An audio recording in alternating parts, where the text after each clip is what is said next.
네, 먼저 국민의례를 하겠습니다. 모두 국기를 향해 주시기 바랍니다. 국기에 대한 경례.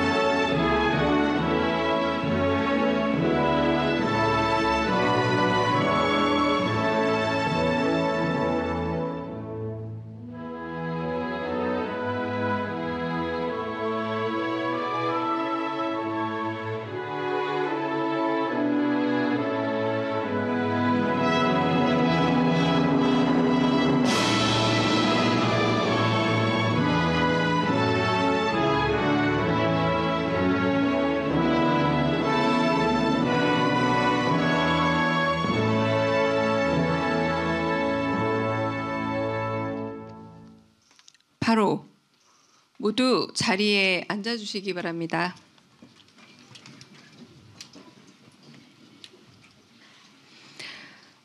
그럼 지금부터 대통령께서 국민주권 정부 국정 운영 방향과 고위공직자의 자세라는 주제로 말씀해 주시겠습니다. 바쁘신 일정에도 귀한 발걸음 해주신 대통령님께 모두 큰 박수 부탁드립니다.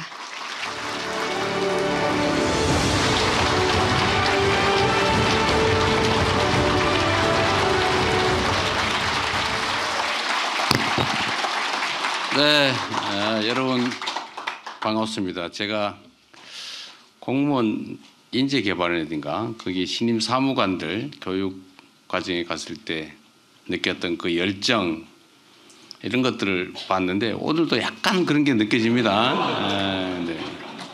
하여튼 여러분 반갑습니다.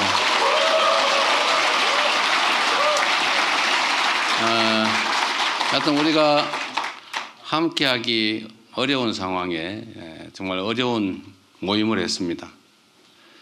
먼저 어제 밤까지 오늘 새벽까지 한미 무역협정 타결을 위해서 애쓰신 우리 장관님들, 총리님 할 것 없이 우리 일선 부서의 여러분들도 고생 많이 하셨습니다. 노심초사하고 정말 어려운 환경이죠. 저도 참 좀 뭐라 그럴까 이게 참 이 나라의 국력을 키워야 되겠다 그런 생각이 들었습니다. 하여튼 그 어려움 속에서도 뭐 만족할 정도는 아니지만 그래도 상당한 성과를 이뤄낸 여러분들의 노고에 진심으로 감사드립니다. 우리 동료들을 위해서 박수 한번 부탁드립니다.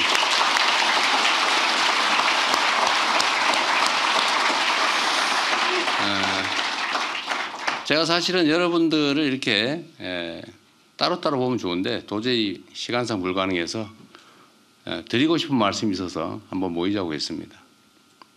너무 뭐 뻔한 얘기라서 여러분들 잘 아실 테고 또 이 자리에까지 오시기에는 어쨌든 많은 성과도 내고 평가도 잘 받은 결과가 아니겠습니까? 그게 국민으로부터 평가받은 것이든 인사권자로부터 평가받은 것이든 여하튼 다른 사람보다는 훨씬 높은 평가를 받아서 이 자리에 계시기 때문에 제가 지금부터 드리는 말씀이 그렇게 뭐 가슴에 와닿지 않을 수도 있긴 합니다. 그러나 우리가 앞으로 5년 동안 이제 4년 10개월 남았군요. 이게 요즘은 일주일 단위로 시간이 가는 것 같아요. 제가 당대표 할 때도 그런 느낌을 받을 때가 있었는데 지금도 거의 비슷하긴 합니다. 그러고 보면 또 그렇게 많이 지난 것 같지는 않고 또 길게 보면 짧은 시간 같기도 하고 그래서 시간은 제한되어 있지만 일을 2배로 하면 시간이 2배로 늘어간다는 것과 같다 그런 생각을 하기로 했습니다. 주변에서 걱정하시는 것처럼 여러분도 참 좋은 대통령이긴 한데 아주 악질적 상사일 가능성이 많다. 걱정된다. 이런 얘기들도 꽤 제가 많이 듣고 있긴 합니다.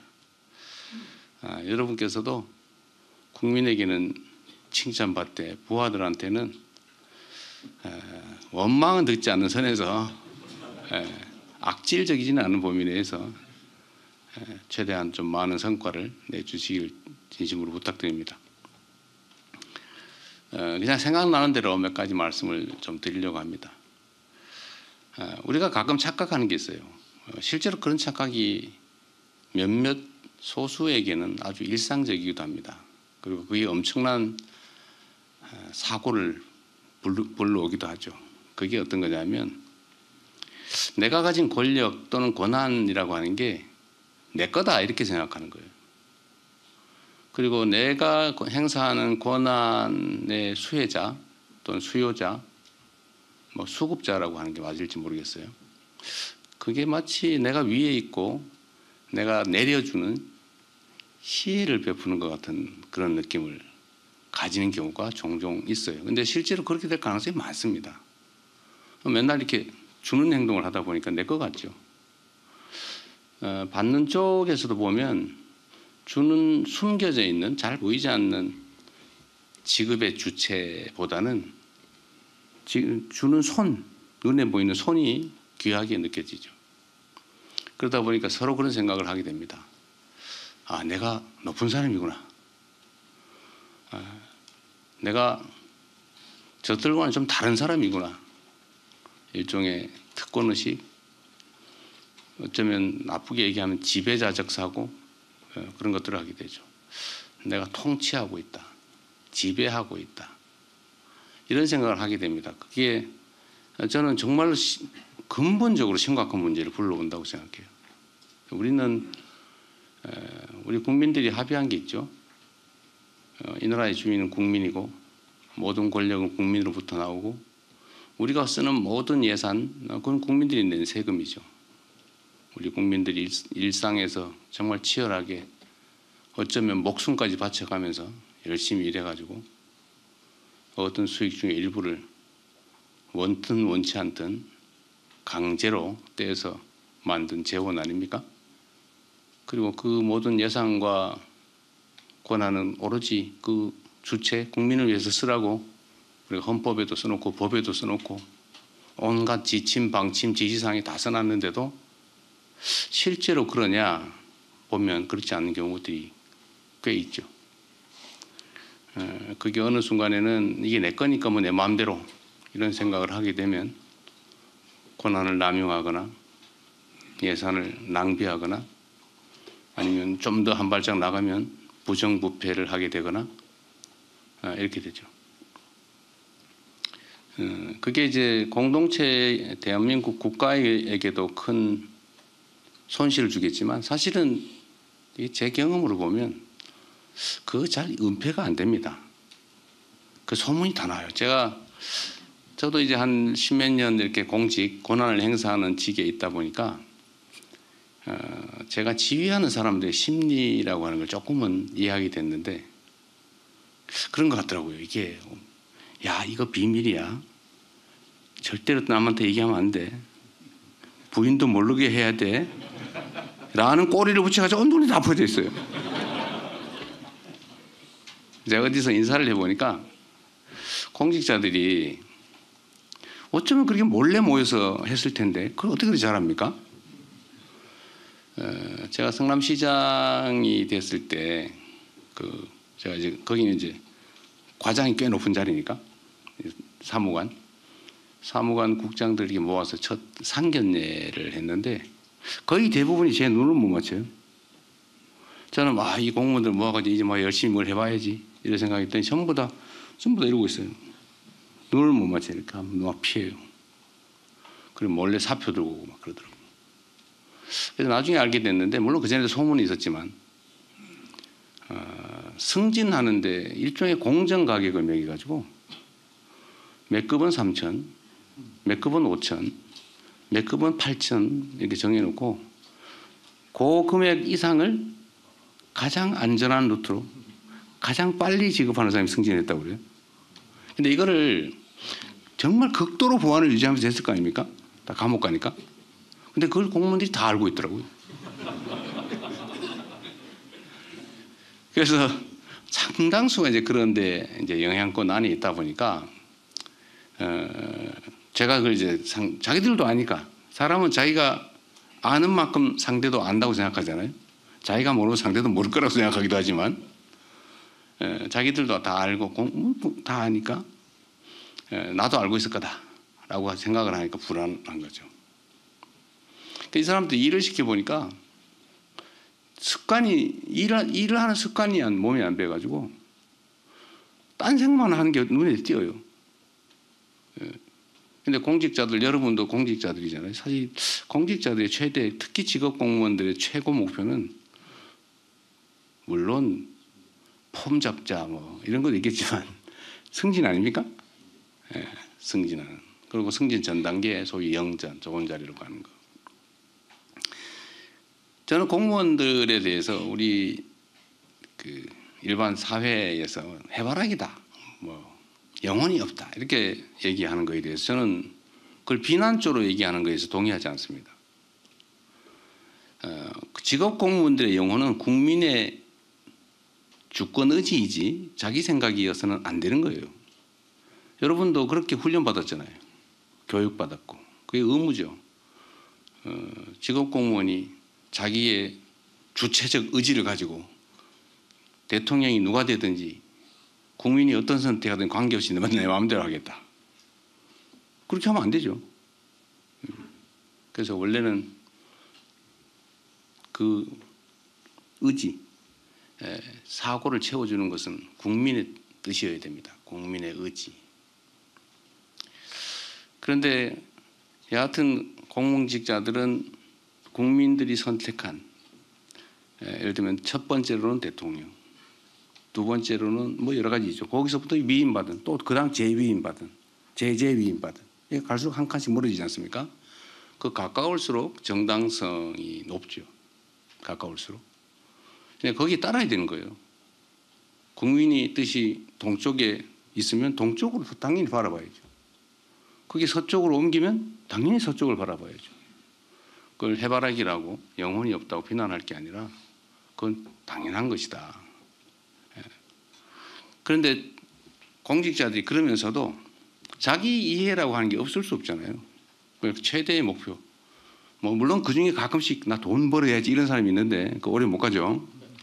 그거 오래 못 갑니다. 패가망신 가능성이 매우 높죠. 그런 사람은 오래 못 가요 실제로. 근데 공직자들은 자기 목표라고 하는 게 분명히 있기 때문에 그 목표에 부합하는 데를 찾기 마련이죠. 결국은 저기 인사권자 또는 그걸 평가하는 상사, 이 사람이 술을 좋아하는구나. 같이 술 먹는 걸. 그럼 어떻게든 술을 사주려고 그러죠. 저 사람이 돈을 좋아하는구나. 그러면 부담스럽지만 할 수 없죠. 저 사람이 성과를 내는 걸 좋아하는구나 라고 확신이 들면 성과를 내기 위해서 최선을 다하죠. 근데 이게 꼭 그렇게 말하지 않아도 사실은 동물도 말이에요. 착 지나가다 사람을 보고 저 사람이 나를 좋아하나 싫어하나를 알지 않습니까? 싫어하는 사람 같으면 막 왈왈 짖고 무서운 사람 같으면 깨갱하고. 근데 사람은 어떻게 했어요? 사람 여러분도 딱 첫 번째 딱 보면 저 사람이 나를 좋아하는 건 싫어하는 걸 대충 알잖아요. 저 사람이 무슨 생각을 하고 있는지를 일상적으로 접하는데 모를 리가 없습니다. 이 사람은 이걸 좋아하는구나. 그러면 거기다 쫙 맞춰서, 물론 시간 속도는 좀 차이가 있어요. 변하는 속도. 제가 제 경험으로는 성남시 공무원들이 바뀐 데 한 2년쯤 걸리는 것 같더라고요. 안 믿어요. 제가 예를 들면 인사를 우리는 이런 기준에 의해서 한다라고 공표를 하지만 저 그냥 듣기 좋으라고 하는 소리지 저 사람이 진짜 뭘 좋아하나 안 믿죠. 근데 그게 한 인사를 한 서너 번 하니까 방향이 쫙 잡혀서 한 2년 지나니까 진짜 성과가 나더라고요. 정말 열심히. 그래서 성남시 공무원들이 너무 열심히 일하니까 남들이 의심하기 시작했어요. 어딘가에 성남시에 이익이 하기 위해서 공익적으로 너무 열심히 하니까 저거 분명히 시장이 사적인 목적이 있어 시킨 거지 공무원이 저렇게 열심히 일할 리가 없다. 그래서 제3자 뇌물로 저 분명히 시장에 시켰을 거다. 제가 안 시켰는데 공무원들이 왜 저런 짓을 하겠냐. 그 확신을 가지고 있어요. 근데 그 공무원들 진짜 자기들 열심히 했거든요. 법률의 범위 내에서. 어쨌든 그렇게 변하더라. 저는 이게 조직이 크든 작든 똑같다고 생각해요. 그래서 저는 저의 인사권자는 국민이죠. 물론 뭐 한 번밖에 기회가 없으니까. 그러나 그 후에 평가도 또 있지 않습니까? 저는 공직을 하면서 제가 바라는 건 다 그런 거죠. 제가 이 공적 활동을 마치고 야인으로 돌아갔을 때 보통 지나가는 공직자를 보면 뒤에서 수근수근 이러면 흉보죠. 그런데 그게 아니고 보면 막 온 동네 사람들이 반가워서 함께 세월을 보낼 수 있다면 그것처럼 행복한 일이 어디 있겠어요. 저는 이제 제 목표는 그게요. 근데 그런 단계로 갈 수 있냐 없냐 제가 이제 하기 나름이겠죠. 그래서 공직 사회도 하여튼 공무원들이 본질적으로 바라는 걸 잘 만들어 제시해야 되는데 저는 여러분들한테도 그 말씀을 꼭 드리고 싶습니다. 여러분도 부하들한테 여러분이 가지고 있는 생각을 잘 정리해서 보여주시면 굳이 세게 하지 않아도 잘 따를 겁니다. 그래서 제가 부탁드리고 싶은 거는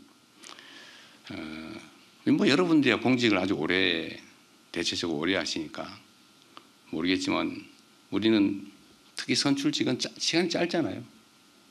인생도 짧은데 임기는 더 짧고 그리고 거기서 안에서 뭔가 성과를 내서 인정받고 싶은 정치인들은 인정 욕구가 사실 제일 커요. 물론 권력욕도 있지만 권력욕의 본질은 인정 욕구일 겁니다. 그래서 인정받고 싶은 거, 여러분 승진하는 거, 더 나은 위치를 차지하는 거 이럴 거일 텐데 저는 결과로 그걸 증명하고 싶습니다. 실적으로. 그래서 제가 여러분도 이제 인사에 관심이 많을 수 있기 때문에 제가 그 인사에 관한 얘기를 잠깐 드리면 저는 대체적으로 한 3가지 정도가 중요하다. 방향, 자세 이런 거죠. 마인드, 기본적인 마인드. 공직자란 뭐냐? 공직자는 국민을 위한 봉사자라고 헌법에 써놨죠. 너무 당연한 얘기이기도 한데 너무 당연하니까 잊어버리죠. 공직을 왜 하냐? 저는 방향과 자세가 정말로 중요하다고 생각합니다. 제일 중요한 거는 보통 우리가 이제 자질, 성실함, 능력 이런 걸 얘기하잖아요. 근데 저는 이 중에서 방향성, 자질, 자색이 제일 중요하다고 생각합니다. 뭐 예를 들면 그런 거죠. 아무리 기능이 뛰어나면 역량이 뛰어나면 뭐 하겠어요? 반대 방향으로 뛰면 소용이 없죠. 그래서 해야 될 일 방향에 맞춰서 잘 가는 거. 이 방향이 제일 중요하다. 충직함이죠. 국가와 국민에 대한 충직함. 우리 본래의 직무에 대한 충직함. 이런 게 저는 제일 중요하다고 생각합니다. 마음의 자세. 이건 그리 어렵지 않죠. 그러나 꼭 쉬운 것만도 아닙니다. 사욕, 무욕 이거 많을 수밖에 없거든요. 사람인데. 어쨌든 그런 거 하나. 두 번째는 성실함이죠. 진지하게 성실하게 할 수 있는 최선을 다하는 거. 근데 뭐 역량은 뛰어난데 열심히 안 하면 뭐 하겠어요? 또 엉뚱한데 그 역량을 쓰면 오히려 나라의 해가 되겠죠. 하여튼 그래서 성실함이 중요하다. 세 번째가 기능적 역량이죠. 테크닉. 근데 이 3가지를 다 갖추면 거의 완벽한 공직자라고 할 수 있겠습니다. 그래서 저는 그런 사람을 찾기 위해서 참 많이 노력하죠. 여러분도 부하들 인사를 하실 때 잘 찾아주시기 바랍니다. 이 3가지를 잘 갖춰서 지휘를 잘하면 세상이 많이 바뀔 것 같아요. 제가 선거 때 이런 얘기를 자주 했는데 저는 실제로 그렇게 생각합니다. 똑같은 조선인데 선조 때는 백성들 수백만 명이 죽음에 내몰렸고 정조는 똑같은 조선인데 동아시아 최대의 부흥을 이끌어냈다. 조건은 별로 변한 거 없어요. 저는 그 중에 예를 들면 정조가 한 일 중에 여러 가지가 있지만 예를 들면 노비도 실력이 있으면 쓴다. 부정부패를 없앤다. 내가 최종 책임자이기 때문에 나도 열심히 공부한다. 죽을 때까지 공부한다. 끊임없이 연구하고 좋은 사람 찾기 위해 노력하고 신상필벌 제대로 하고. 문제는 이 관리가 잘 안 되잖아요. 한양도성에 이렇게 있으면 저기 전남 강진 사또가 뭔 짓을 하는지 알기가 어렵잖아요. 그래서 이 사또가 그야말로 사또 짓을 하지 않습니까? 근데 이걸 이 사람이 확실하게 막는 방법을 개발한 거예요. 네. 징을 하나 들고 다니면서 억울한 백성은 와서 징을 쳐라. 어떤 백성이 진짜 와서 징을 치는 날, 그 고을 사또가 징을 치는 날이죠. 경을 치는 날이지. 이걸 들려서 1년에 한 번씩 한 열흘 화성까지 왔다 갔다 하니까 뭐 징을 친 사람이 몇 명이나 되는지 잘 모르겠지만 그 존재 자체만 가지고 전국의 관리 아전들이 무서워서 어디 타막질을 할 수 있겠습니까? 무서워서. 경계 효과가 확실하죠.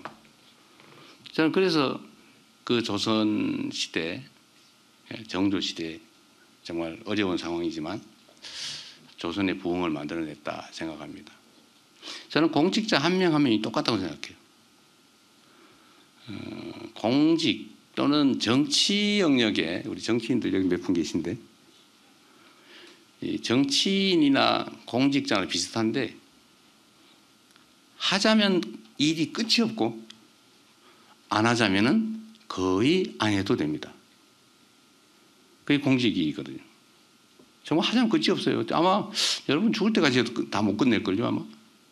민원이 전국으로 따지면 한 2, 3천만 건 되지 않을까 싶은데 그거 하나씩 다 해결하려도 보통 일이 아니죠.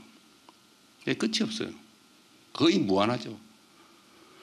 그런데 안 하자고 하면 너무 많기 때문에 안 하나 비슷하다고 생각되죠. 평균적으로 따지면. 안 해도 별로 표시가 안 나요.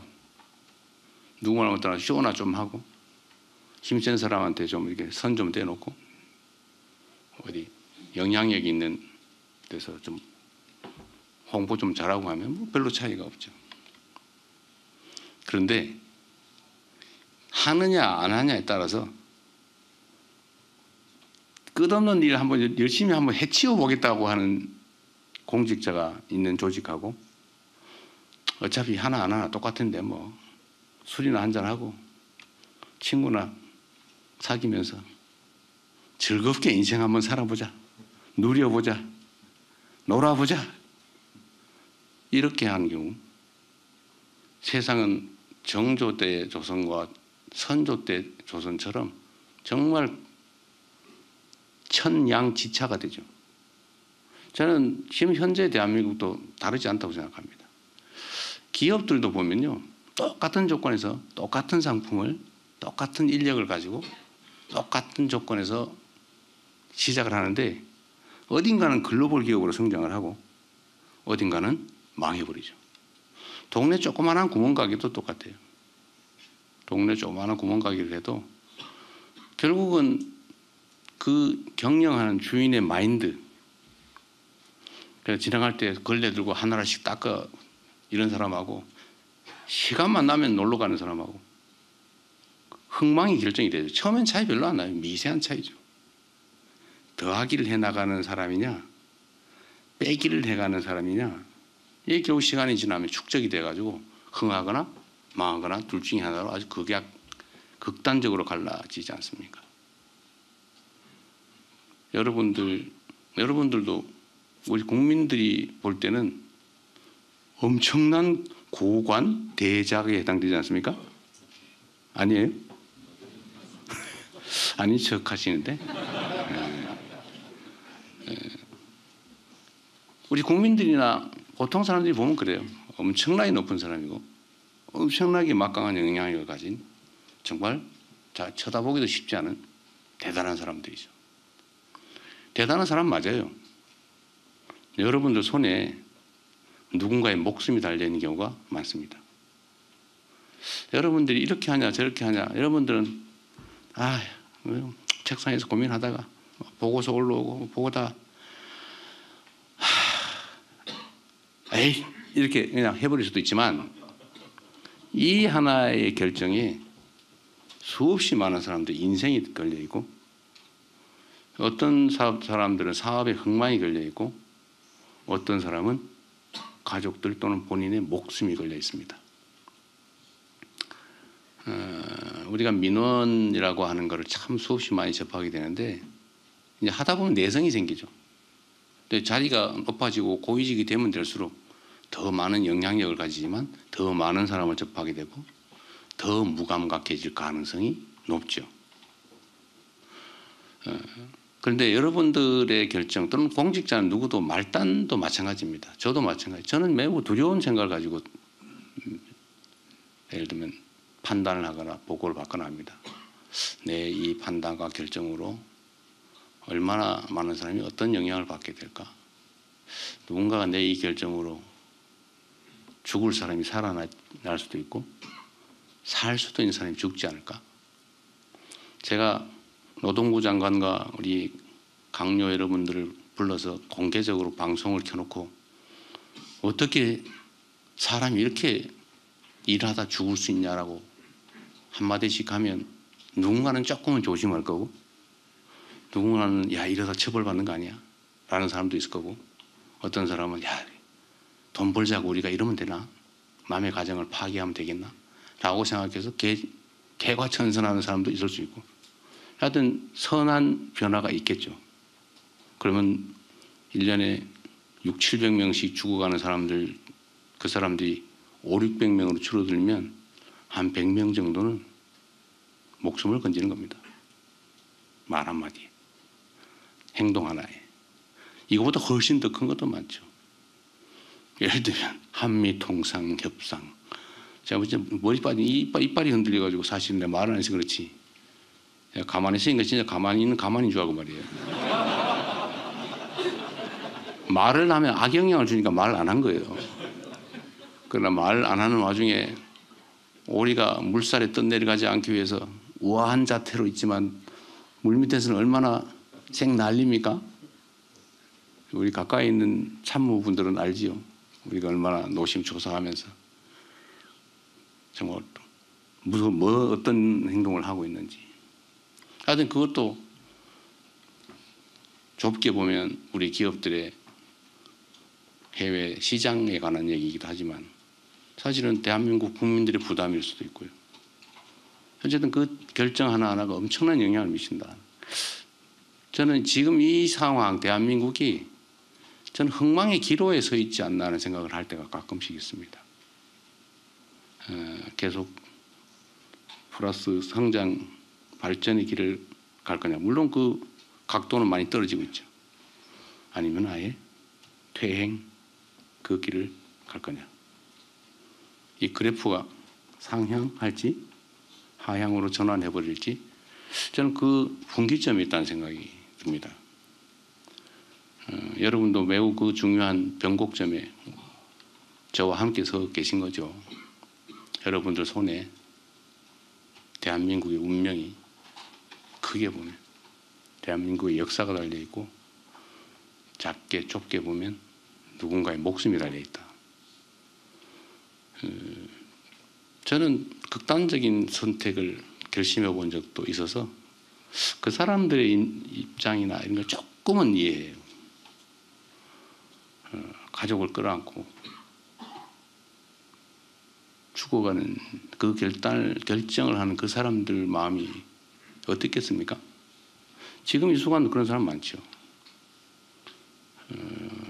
OECD 국가 중에서 가장 많은 사람들이 스스로 극단적 선택을 하잖아요. 대한민국이 1년에 15,000명씩. 한 개 도시가 사라지고 있어요. 매년. 15,000명이면 웬만한 군 규모가 되거든요. 1년에 작은 군 규모 하나씩 사라지고 있습니다. 그런데 일본이 얼마 전에 자살률을 떨어뜨리기 위해서 뭐 정부 차원의 종합적인 대책을 해서 노력을 했더니 절반으로 떨어졌다고 해요. 자살률이. 우리도 사실 그런 걸 할 수 있죠. 바쁘고 힘들긴 하지만 우리의 노력에 따라서 지금 15,000명을 절반으로 줄이면 7,000명이 목숨을 건지는 거죠. 그게 다 우리 손에 달려있다. 그런 생각이 듭니다. 그래서 여러분들은, 우리 공직자는 저는 작은 신의 역할을 하는 사람들이라고 생각해요. 신이 뭡니까? 사람이 못하는 신의 유일한 능력은, 저는 제일 큰 능력은 생명을 창조하고 거둔다는 거 아닌가요? 그 여러분들 하기에 따라서 누군가가 죽을 수도, 죽을 사람이 살 수도 있습니다. 그러니까 여러분은 신의 능력을 손에 쥔 위대한 존재들인 거죠. 부담 좀 오십니까? 그런 부담도 좀 가지고, 또 한편으로 좋은 쪽으로 생각하면 우리가 그렇게 보람 있는 일을 할 수 있는 거죠. 우리 손에 쥐어진 소위 권한, 권력. 이거 뻔한 얘기인데, 우리 행정고시, 되게 행정고시 하신 분들일 텐데, 행정고시 시험을 보려면 법학, 개론 이런 것도 공부를 해야 되는데, 거기에 그런 거 나오죠. 권한, 권력, 권리, 어떻게 구별하냐. 다 객관식 문제 나오니까 다 알고 계시죠? 세 개 다 힘이에요. 힘, 권. 그런데 목표가 다르죠. 권리, 이익, 내 이익을 챙길 힘, 권리. 권한, 힘은 힘인데 한계가 있는 힘. 우리가 가진 공적 힘을 말하죠. 권력. 내 의사를 타인에게 강제시킬 힘. 약간 정치적 의미로 사용되죠. 우리는 그런 걸 가진 사람들이에요. 계급에 따라서, 직책에 따라서 약간 차이가 있긴 하지만, 여하튼 공직자의 공통된 특성은 국민으로부터 위임받은 권력 또는 권한을 크게 또는 작게 나눠 가지고 있다는 겁니다. 여러분들은 대한민국의, 사실은 이 대한민국 국가 공동체를 끌어가는 수뇌, 머리의 뇌, 핵심에 해당됩니다. 여러분들 하기 따라서 전혀 다른 세상이 펼쳐질 수 있다. 그런 생각을 해 주시기 바랍니다. 너무 살벌한가요? 이 뻔한 소리인데, 원래 다 자주 듣고 보던 얘기죠. 한 번만 더 상기해 보자, 그런 뜻입니다. 조금 더 현실적인 얘기를 이제 좀 해봐야 될 텐데, 어쨌든 여러분은 저와 싫든 좋든 5년 동안, 아닐 수도 있어요. 하여튼 잠정적으로 5년 동안 대한민국 국정을 함께 책임져야 될 사람들입니다. 우리도 하나의 조직 구성원들이죠. 저는 그러려고 합니다. 시스템을 최대한 존중하자. 우리는 목표는 물론, 이 모든 기준은 국민의 주권 의지예요. 근데 그게 뭐냐 잘 모르죠. 사람마다 다 다르니까. 더 나은 나라, 더 나은 세상이죠. 국민들의 더 나은 삶, 지금보다는 더 나은. 하여튼 그 목표를 수행하기 위해서 우리에게 주어진 권력, 예산을 제대로 효율적으로 잘 집행한다. 이게 제가 가진 목표예요. 그리고 지금 이런 평가 저런 평가도 중요한데, 그보다 더 중요한 것은 마지막 결론이죠. 이재명 재임 기간 동안에 내 삶이 또는 세상이 더 나은 방향으로 바뀌었냐. 결과적 성과. 지금의 평가는 그렇게 중요하지 않아요. 진짜 중요한 건 퇴임하는 그 순간 세상이 어떻게 변해 있을까. 말씀드린 것처럼 저는 여러분 학이 따라서 세상은 좋아질 수도 나쁠 수도 있다고 생각합니다. 그리고 저는 제가 비록 국민에게 선택받은, 국민에게 위임받은 대통령이라고 하지만 제가 할 수 있는 일은 거의 없어요. 다 여러분 또는 여러분들이 다시 또 위임한 공직자들, 공무원들을 통해서 할 수밖에 없습니다. 여러분들은 몸통이고 실체죠. 저는 머리 좋게 말하면 아니면 사고와 가치 같은 허상에 가까운 거죠. 실체는 여러분들이에요. 공직자들, 일선의 공무원들. 여러분들이 잘해야 됩니다. 여러분들을 어떻게 하면 잘하게 할까? 핵심은 공정한 인사겠죠. 물론 잘 안 믿어요. 믿기 어려워요. 제가 해보니 그렇더라고요, 진짜로. 누가 저 사람이 나보다 훨씬 나아, 저 사람이 나를 제치고 승진하는 게 맞아 라고 인정하는 경우가 쉽지 않습니다. 다 사람들은 자기 중심적이거든요. 똑같은 것도 보기 따라 다르잖아요. 똑같은 동전도 어떤 사람은 일자라 그러고 이 사람 맨날 이렇게만 봐, 동전 볼 때. 어떤 사람은 동그랗다고 해요. 이 사람 맨날 이렇게만 봐, 동전. 다 보기 따라 다르죠. 그리고 승진 배수 4배수, 7배수 해놓으면 거의 비슷비슷해요. 그 안에서 최대로 골라봐야 나머지 3사람 또는 6사람은 저거 뭔가 저 장난치고 있었네. 누가 정동영 의장이 압력 넣은 거 아닐까? 네? 혹시 저 어디 고향 사람이라고 아는 사람이라서 그런 거 아닐까? 이런 의심이 들 수밖에 없죠. 그러나 그것도 이제 시간이 지나고 축적이 되면 그렇게 선택할 수도 있겠네. 아주 잘한 선택이야. 이건 잘 안 돼요. 내가 그냥 참고 견딜만 한 정도의 그냥 최소한의 합리성을 갖춘 선택을 했다고 인정해 줄만 하네. 내 참을만 하네. 라고 하면 무시하기 잘한 거죠. 그래서 어쨌든 저는 최대한 이건 작은 인사도 좀 비슷하게 하긴 했는데 근데 그 후에 다른 이제 인사도 있겠죠. 그건 철저하게 아까 말씀드린 대로 마인드가 어떠하냐, 정말 성실하게 일하는가, 기능적 역량을 갖췄나. 물론 그 안에 청렴하게 하는 이런 부패한 건 절대 안 돼요. 그건 실격이야, 실격. 부패 이거 안 돼요. 권력 남용 이거 안 되죠. 그거 보면 다 알아요. 제가 이 인사를 하면서 제 나름대로 발굴한 기법이 하나 있는데 이걸 이 사람한테 물어보면 이렇다 그러고 저 사람한테 물어보면 저렇다 그러고 공적 보고서는 솔직히 잘 못 믿겠고 근데 역시 최적의 방법은 동료들한테 물어보는 거예요. 그 동료들한테 물어보고 개인적으로 물어보면 또 안 돼 이게. 이 사람은 묘해서 어떤 지위를 부여하면 책임감이 생겨나요. 자리가 사람 만든다고 하지 않습니까? 그래서 저는 이제 투표 이런 걸 되게 좋아하는 사람인데 집단 지성을 하는 예를 들면 건축직 5급을 승진을 시켜야 된다. 승진 대상자 목록이 저기 있잖아요, 그죠? 그럼 1부터 한 10까지 있는데 3명을 승진시켜야 된다. 이러면 승진 대상자가 아닌 이제 같은 직급 직리할 사람이 쫙 있지 않습니까? 승진 대상자 아닌 대상자 빼고 아닌 사람들한테 무기명 투표를 시켜가지고 최다 득표 2명 또는 3명을 뽑은 다음에 그 사람들한테 종이를 나눠주고 몰래 시장실 도지사실 있을 때 따로 한 명씩 불러가지고 여기다가 당신이 승진시키고 싶은 사람 1번부터 1.5배까지 번호를 매겨라.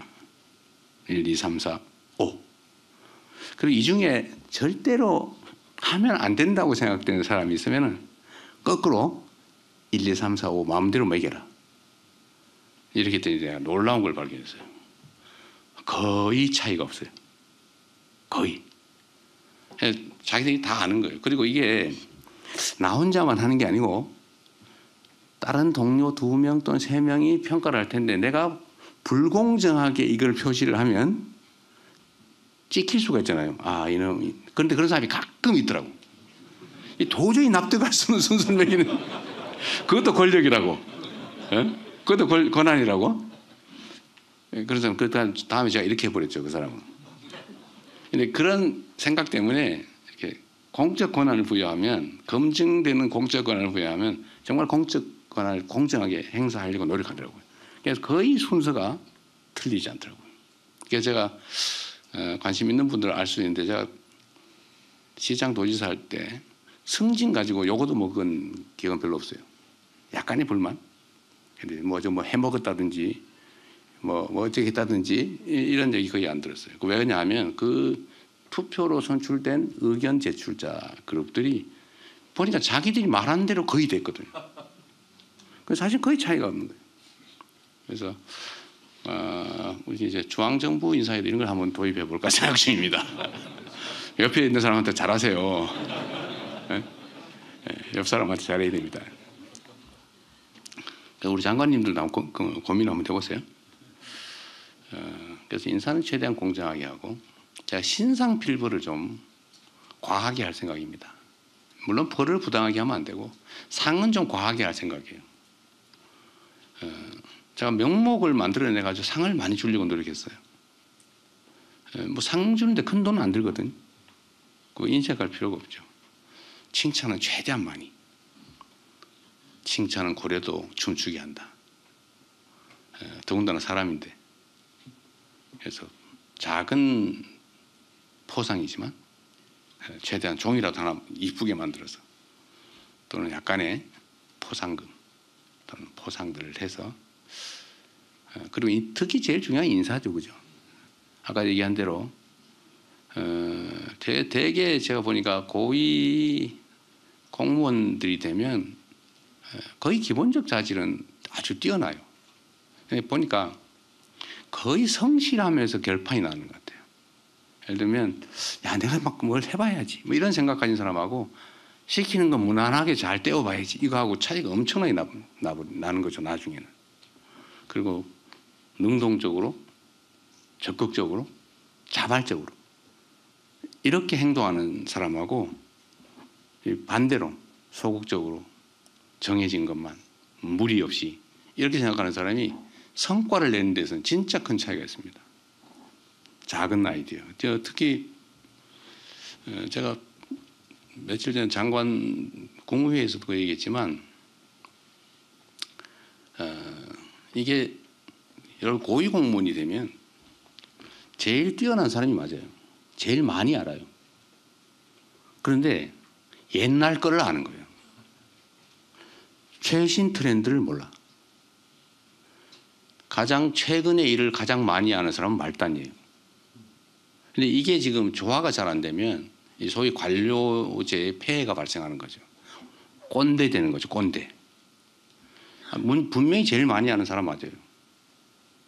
제일 유능한 거 맞아요. 경험도 많으니까. 근데 문제는 그게 다 과거라는 거죠. 지금 현재 또는 예측해야 될 미래에 관한 지식, 현실 이런 거는 고위로 올라갈수록 잘 몰라요. 그래서 저는 이런 함정에 안 빠지려고, 남들 들으면 안 되는데 제가 댓글 열심히 읽어봅니다. 거기 아이디어 반짝반짝이는 거 많아요. 그리고 제가 전화기를 지금 수십 년째 같은 걸 쓰고 있는데, 제가 대통령이 되면서 바꿀까 그러다가 아직은 안 바꾸고 있어요. 그래서 이런저런 메시지가 많이 오죠. 그래서 제가 웬만하면 다 읽어봐요. 그 아마 이 국무위원님들이 새벽에 제가 문자 보내는 거예요. 드디어 이제 시작이구나 싶죠. 제가 이 텔레그램 방을 그저께인가 며칠 전에 만들었는데 지금은 그럼 유도 아닙니다. 생각나면, 왜냐하면 저는 제 손에 일을 남겨두지 않아요. 쌓이면 잊어버리거나 문제가 되기 때문에 무조건 처리해서 보자마자 보내버립니다. 다른 데다 맡기죠.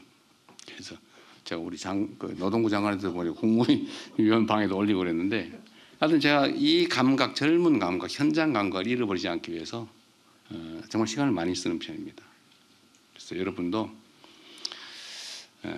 부하 공무원들하고 대화를 좀 많이 하세요. 브레인스토밍 같은 것도 가끔 하십시오. 도움되는 거 많아요. 그리고 앞으로는 그렇게 신선한 현장성 있는 또 미래지향적인 아이디어 이런 것들을 만들어내지 못하면 옛날 사람 돼버립니다. 그리고 세상은 너무 빨리 변해요. 지금은 정말 급변하는 세상이 됐는데 그 옛날 생각하고 그 옛날의 관념, 지식, 경험만 가지고 견디면 그냥 옛날 사람 돼버리죠. 그래서 거기서 벗어나셔서 또 젊게 사면 좋잖아요. 이거 되게 다 환갑 다 돼가는 거죠. 네. 젊게 사시는 방법이기도 합니다. 그래서 대화도 많이 하시고 브레인스토밍도 하시고 소통도 많이 하시고 그리고 가급적이면 조직을 뭐 기본적인 권위를 잃지는 말고 지휘 체계는 잘 유지하되 정서는 수평적으로 하면 가급적이면 그래야 대화 말을 해요. 제가 공무원 사회의 특성을 봤는데 말 안 하기 대회하는 것 같더라고요. 누가 더 말을 안 하나. 네? 이게 경직돼 가지고 근데 이것도 바꾸는 게 좋죠. 그래서 어쨌든 원래로 되돌아가면 실적과 성과로 결국은 평가할 수밖에 없을 거다. 나머지는 거의 비슷합니다. 그러니까 말씀드렸던 대로 기본적인 방향이 엉망이다. 그런 사람이 살아남았겠어요? 그건 쉽게 구분돼요. 기본적으로 불성실하다. 그것도 아주 쉽게 구분됩니다. 나머지 그럼 역량 이런 건데 결국은 이제 끊임없이 자기 역량을 키워야죠. 그 역량의 핵심은 어쨌든 미래를 내다보는 거다. 예정된 시간이 지나고 있는 것 같아요, 그죠? 맞습니다. 한참 지나버려. 아니 뭐 지겹지만 않으면 좀 더 해도 괜찮은데 내 분명히 다음에 발표할 거 지겨울 거거든.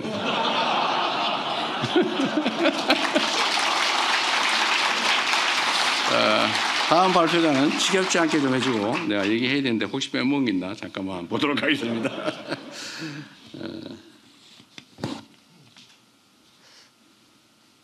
그리고 이건 하나 얘기를 좀 해야 되겠어요. 하여튼 지금까지 말씀드렸던 것들의 일부이긴 한데 좀 강조해서 드리고 싶은 말씀이 그런 겁니다. 그러니까 지배자, 내가 주는 사람이야, 내가 주야. 이거는 일부러 그렇게 생각하는 건 아니지만 그렇게 될 가능성이 매우 농후해요. 뭐 원래 그러니까. 그래서 거기서 행정 편의주의라고 하는 게 생겨나죠. 상대 입장보다는 행정을 더 안정적으로 편하게.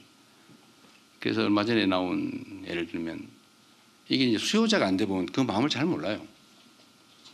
근데 행정은 수요자 입장에서 생각하고 정책도 만들고 집행하고 이러면 진짜 칭찬받습니다. 근데 안 돼요, 잘. 귀찮거든. 일단 시간도 많이 걸리고 에너지도 많이 소모되고 그리고 이제 대접받는 자리 권력이 있으면 대접을 받게 돼 있어요. 뭐 인정 안 할 수가 없잖아요. 대접받는 자리에 오래 있다 보면 자꾸 고개가 올라가고 허리가 뒤로 이렇게 넘어가죠. 악수할 때도 앞으로 가기보단 뒤로 넘어가는 이상하게 그런 사람도 있어요. 악수할 때는 꼭 뒤로 넘어가. 정치인 중에 그런 사람이 있어요. 특히 일당 독재 지역에 그런 사람이 꽤 있습니다. 근데 불가피한 측면이 있는데 끊임없이 노력해야죠. 근데 이 수요자 받는 쪽 입장에서 보면 이 기본적으로 이제 의뢰 관계 있지 않습니까? 낮은. 그러니까 똑같이 해도 서러워요. 섭섭하고 억울하고. 친구들하고 여러분도 그런 경험 하셨을 텐데 어느 날 친구가 나를 대하는 태도가 달라요. 그건 나보다도 더 출세한 사람들을 볼 때 느낌 또는 내가 더 출세했을 때 느낌 거의 비슷합니다. 그래서 원래는 내가 난 평소하고 똑같이 행동하는데 왜 상대가 저렇게 느끼지? 라는 생각이 들 때가 있을 거예요. 그리고 왜 그런지도 이제는 알겠죠. 여러분도 뭐 먹을 만큼 나이 드셨으니까. 이유는 그렇죠. 똑같이 행동을 하면 내가 평소엔 같은 평지에 서 있었는데 내가 어느 날 보니까 한 계단 더 올라가 있는 거예요. 그런데 거기서 똑같은 각도로 인사를 하면 상대는 고개가 빳빳하네, 고개 안 숙이네 이렇게 느껴지거든요. 그래서 의도적으로 한 계단 올라간 만큼 한 계단 더 숙여줘야 비로소 균형이 맞습니다. 근데 이거 잘 안 돼요.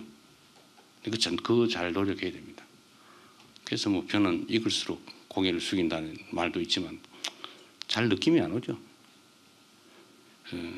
근데 수급자, 수혜자 입장에서 보면 내가 국가로부터 지금은 그런 게 있어요. 내가 국가로부터 어떤 지원을 받는다.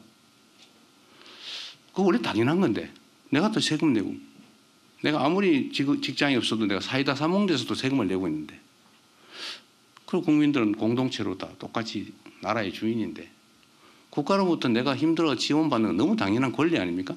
그거 헌법이 써놓은 권리죠. 그런데 세상이 하도 지원받는 건 무슨 범죄처럼 나쁜 사람인 것처럼 부도덕한 것처럼 이렇게 자꾸 끊임없이 얘기를 하다 보니까 자기 지원받는 게 눈치가 보이는 거예요. 그런데 거기다가 이 사람은 지원받는 사람입니다 라고 뻘겋게 표시를 해가지고 하면 그 사람이 얼마나 상처받겠어요?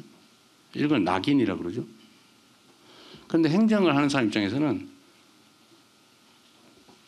쉽게 내 편의로 착오가 발생하지 않기 위해서 하면 혼나니까 문제 생기니까 표시를 막 하죠. 제가 급식 학교 결식아동 급식 카드 있었어요 옛날에. 그게 결식아동 카드라는 게 딱 표시가 돼 있어요.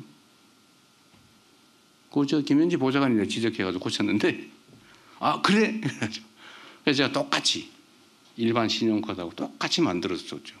그래서 구별이 안 돼요. 쓰는 사람만 아는 거죠.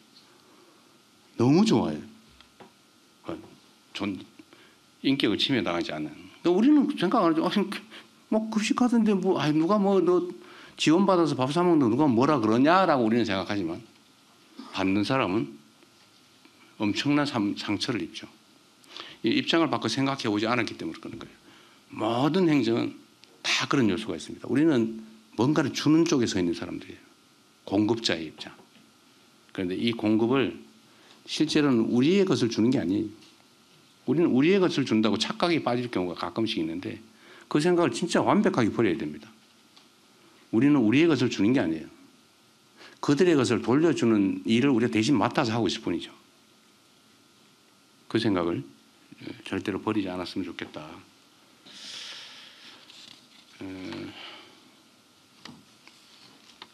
그리고 거의 다 끝나갑니다. 일종의 강의라기보다는 지시사항에 가깝기 때문에 좀 견뎌주시기 바랍니다.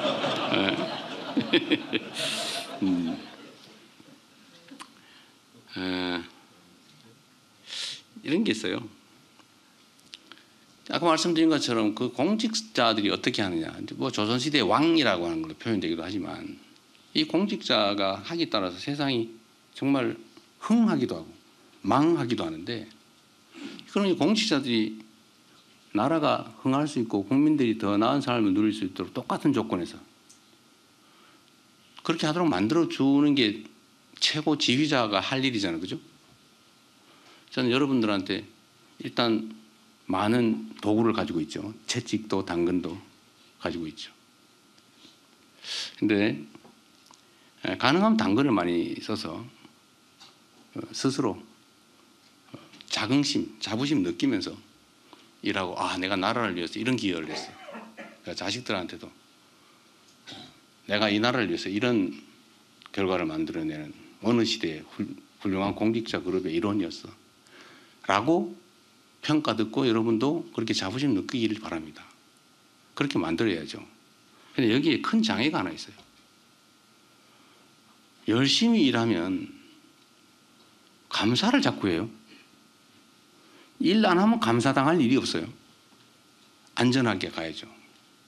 근데 불행하게도 이게 원래부터 있던 공직사회 문제입니다. 복지부도. 뭐 월급 주고 때 되면 웬만하면 승진하고 모두가 다 그러고 있으니까 일종의 뭐 카르텔이라고 그럴까 적당히 하기 막 열심히 일하는 사람 보면 아 자식이 저 잘난 척 하려고 제가 괜히 저런다 그러고 근데 이걸 고치기 위해서 온갖 가지 우리가 연구를 해냈잖아요. 적극 행정 면책 뭐 이런 얘기도 해가면서 열심히 잘하려다 그런 건 책임을 묻지 않는다. 그게 조금씩 자리를 잡았어요. 그런데 이게 지금은 완전히 깨져 버렸습니다. 열심히 하면 바보가 아니고 미친 사람 취급받게 됐어요. 좀 미쳤나 저거. 나중에 수사받으면 어떡하려고? 나중에 감사받으면 어떡하려고?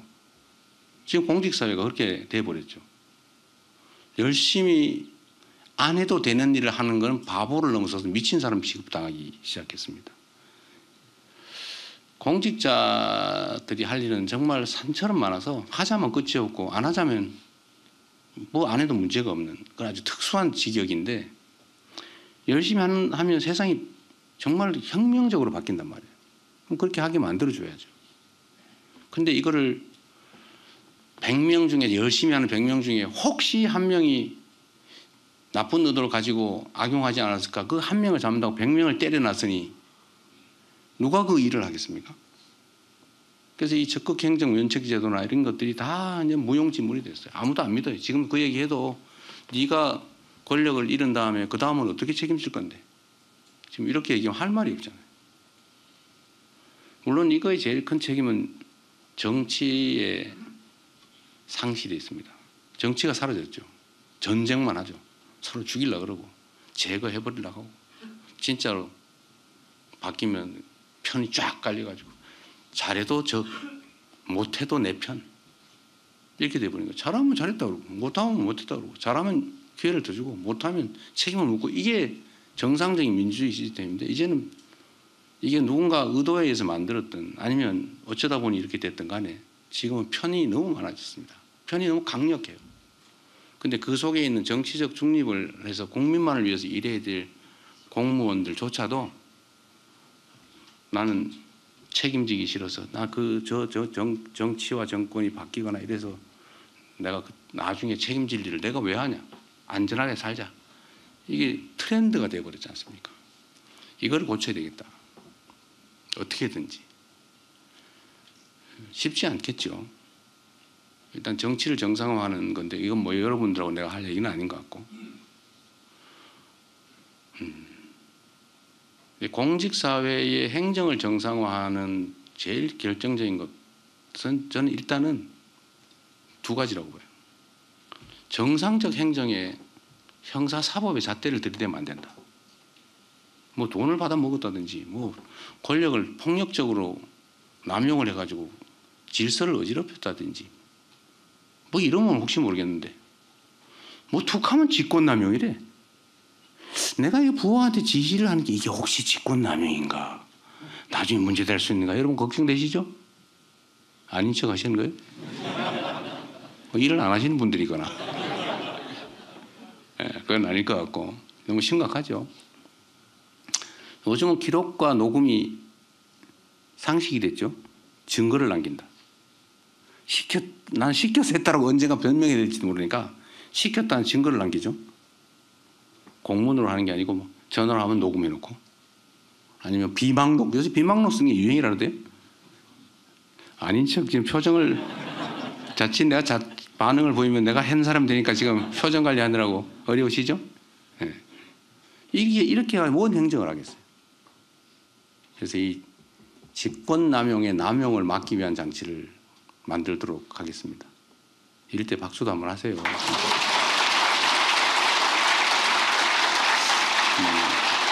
권력을 가지고 아까 말씀드린 권력, 내 의사를 타인에게 강제할 수 있는 힘, 이 권력이 공직자가 가진 힘의 원천인데 조금만 뭐 있으면 권력을 남용했다는데 이 남용의 기준이 뭐예요 도대체? 그냥 내가 느낄 때 부하가 안 하고 싶었는데 했어 라고 하면 남용이요. 나는 흔쾌히 하고 싶은데 시켜서 했습니다. 무죄예요. 이게 말이 됩니까 이게? 그 지휘를 어떻게 합니까? 불안해서. 그래서 이 직권남용죄의 남용을 막기 위한 제도적 장치 또는 관행을 반드시 내야 되겠습니다. 두 번째는 이런 거예요. 제가 한번 미리 얘기한 건데 정책감사 있지 않습니까? 이게 원래 좋은 뜻으로 시작했는데 악용되기 시작했잖아요. 악용. 정책을 결정을 했어요. 그런데 그 정책이 예를 들면 아주 막 큰 효과를 냈는데도 시간 지난 다음에 나중에 보니까 이것보다 더 좋은 정책이 있었는데 왜 그렇게 했어? 너 배임죄야. 또는 실패를 했다. 너 이렇게 하면 안 할 수 있었는데 왜 그거 해가지고 실패를 해서 손실을 입혔어? 이렇게 사후적으로 평가해서 책임을 물으면 인간에게 신의 능력을 요구하는 거 아닙니까? 그거 어떻게 알아요? 나름 최선을 다해서 판단했고 그게 재량권이잖아요. 행정법에서 재량권을 인정하는 이유가 뭐예요? 능동적으로 대응하라고. 상황에 능동적으로 대응하기 위해서 이렇게 할 수도 있고 저렇게 할 수도 있고 그걸 여지를 줘야 되지 아니면 딱 정해놓고 법원 판결하듯이 그렇게 하면 거기 사회가 움직여지겠습니까? 그래서 원래 재량권을 주는 거예요. 그리고 그 재량권 안에서 정말 아주 명백히 증명되는 고의로 그랬다면 혹시 모르겠는데 나름 최선을 다한 결과로 나중에 보니까 상황이 달랐어요. 아니 상황이 바뀌었어요. 아니면 조금 더 신경을 못 써서 그런 결과가 나왔다 한들 그거를 사후적으로 평가해서 책임을 묻고 징계한다 그러고 직무감찰하고 심지어 수사 의뢰해서 고발해서 재판받으러 다니고 하면 그 일을 어떻게 합니까? 그래서 이 정책감사도 아예 이 악용의 소지가 너무 많기 때문에 폐지를 하는 게 맞겠다. 그래서 여러분들한테도 열심히 일하면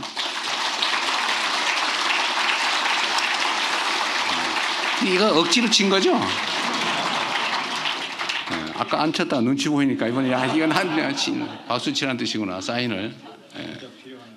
훌륭한 아까 박수 먼저 쳐주신 분 누구신지 모르겠는데 훌륭하십니다. 어쨌든 이렇게 공직자들이 복지부동하지 않고 정말 국민을 위해서 최선을 다해 일할 수 있는 그런 환경을 만들도록 제가 노력할 겁니다. 그 환경 속에서 열심히 해주시고요. 그리고 마지막으로 산더미처럼 쌓인 일을 어떻게 처리할까? 이거는 뭐 반드시 그렇게 하라는 건 아니고요. 그냥 하나의 경험으로 알려드리는 거예요. 보통 일이 막 선후 경중을 우리가 판단하잖아요. 원래 공직 사회는 그런 거죠. 뭐든지 언제나 판단의 기준은 선후 경중이죠. 어떤 게 더 먼저냐, 어떤 게 더 중요하냐. 다 해야 될 일인데 이 중에 어떤 거냐. 이게 이제 중요하잖아요. 그래서 저는 무겁고 어렵고 이런 것들에 대한 판단 때문에 다른 일들을 미루는 걸 잘 안 하는 편이에요. 제가 여러분들한테 그걸 권장하고 싶어요. 쉽고 간단한 일부터 빨리 해치운다. 원래 공직자 책상에는 막 수북이 산더미처럼 일이 쌓여있죠. 그리고 스트레스 덩어리죠. 그것만 보면 막 머리가 지끈지끈 아프죠. 근데 그 중에는 굵은 큰 일도 있고 굵은 큰 일인데 급하지 않은 것도 있고 아니 큰 일인데 급한 건 당연히 그부터 해야죠.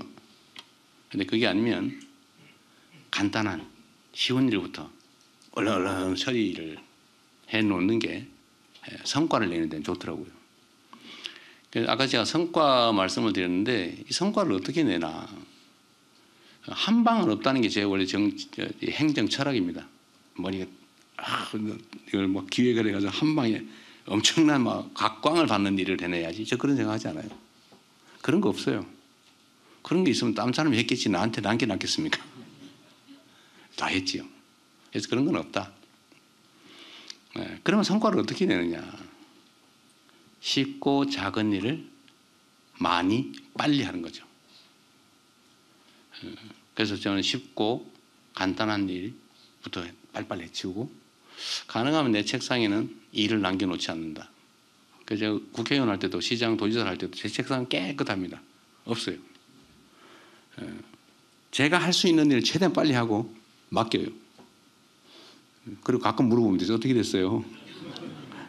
내 스트레스를 떼넘긴 측면도 없진 않지만 정말로 고민해야 될 것 같으면 고민을 하라고 넘기는 거죠. 고민을 하라고. 떼넘기라는 뜻은 아니고 당연히 그렇게 알아들으시겠지만 쉽고 간단한 일부터 좀 해주면 좋겠고요. 쉽고 간단한 일은 중요하지 않은 일이냐? 그렇지 않습니다. 이게 수백만, 예를 들어 5,200만이 관계된 일도 있죠. 예를 들면 뭐 많죠. 뭐 국방, 안보, 뭐 통상 외교 뭐 이런 거 있겠죠. 그러나 그것도 사람들 개개인을 보면 똑같은 일이고 개별적인 민원 여러분들이 받게 되는 수없이 많은 민원들, 이걸 그 사람들 입장에서는 목숨이 달린 일이에요. 그 사람들한테는 대외 대미 통상 문제나 내가 내는 어디 앞에 허가를 받냐 못 받냐 하는 문제나 다를 바가 없어요. 다만 이해관계자가 숫자의 크기 차이인데 그 한 명도 중요합니다. 그리고 여러분들이 맞닥뜨리는 민원들은 대개 최소 수백, 수천, 수만, 수십만, 수백만에 가는 것들이죠. 그런 게 널려 있습니다. 그래서 그거를 아주 단순한 간단한 일이라고 생각해도 그거는 그 사람들 상대의 입장에서는 목숨이 걸린 일, 자기 사업에 엉망이 걸린 일, 그런 일들이기 때문에 그 자체도 매우 큰 의미가 있습니다. 도저히 못하겠다 싶으면 인력을 늘려달라고 하시면 인력을 늘려드리도록 하겠습니다.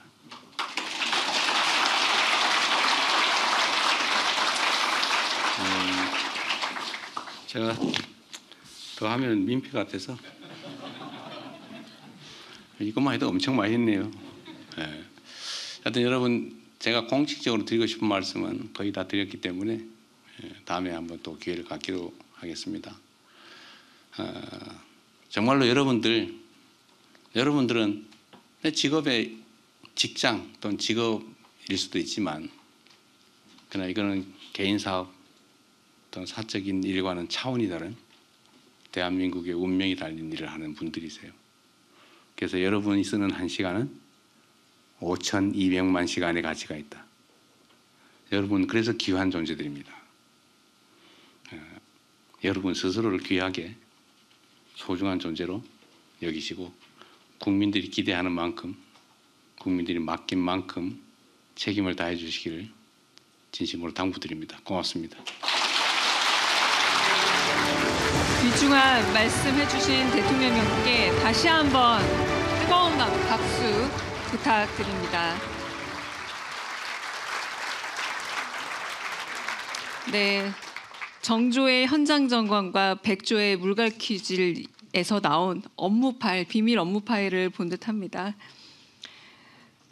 신의 힘과 그리고 책임을 나누어 가지신 여기 계신 고위 공직자 여러분들의 어깨가 무겁지 않을까라는 생각이 드는데요. 네, 그럼 좀 정리가 되는 대로 그럼 지금부터 행사를 비공개로 전환하겠습니다.